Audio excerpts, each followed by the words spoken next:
They don't make active choices about where to grow. They're dispersed by some other agent like the wind. And if the children in a suitable habitat, they do well and reproduce. With active habitat selection, an organism is able to physically select where to live and breed. And because annual breeding habitat is so important, we expect animal species to develop preferences for particular types of habitat. This is where their offspring have the best chance for survival. So let's look at the effect preference can have by looking at some examples. But first, let's recap. What do we mean by habitat, Frank? Well, when an organism normally lives and grows. Alright, as we discussed, their key elements that the habitats must contain food, obviously, water, and they have a right climate and for physical protection. And we saw how important habitat selection is when we look at were removed perhaps through habitat destruction. I just read about the shorebird, the plover. The plover lives by the ocean and feeds on small shellfish, insects, and plants.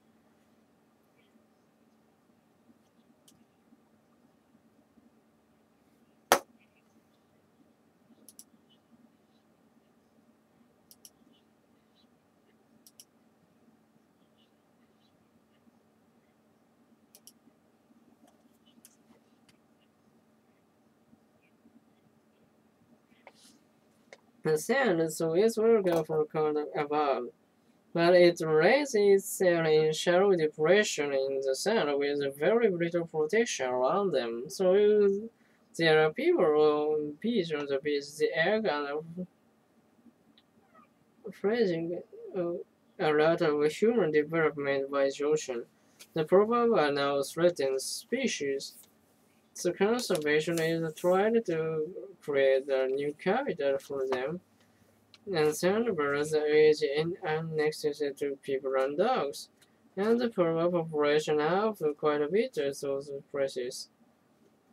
Okay, that's an instance where a habitat is made its exhibit the clear choice between two suitable habitats. In cases like that, does the preference matter?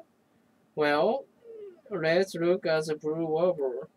Anyway, blue warbler is a songbird that lives in North America. They clearly prefer hardwood forests with dense shrubs and bushes underneath the trees.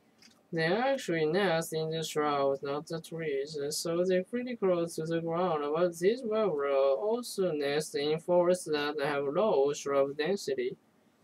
It's usually the younger one that nests easier because it prefers spots where there are lots of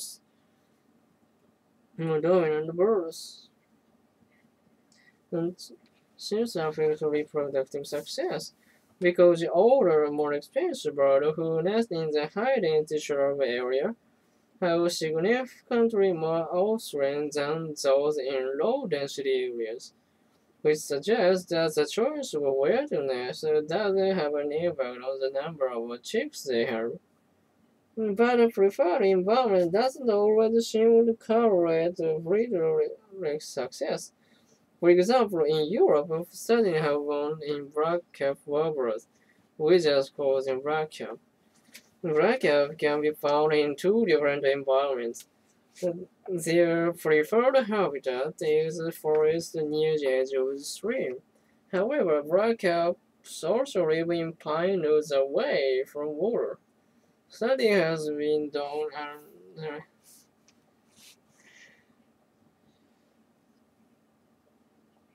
and reproductive lasted over the century the same in both areas. The preferred and the second choice habitat. Well, why? It turned out that there are actually 4 times as many volunteers living in street-edge habitat compared to the area away from the stream.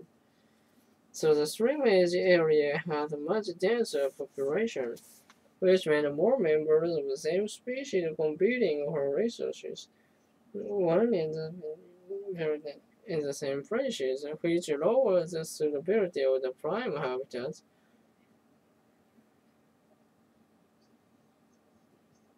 It suggests that when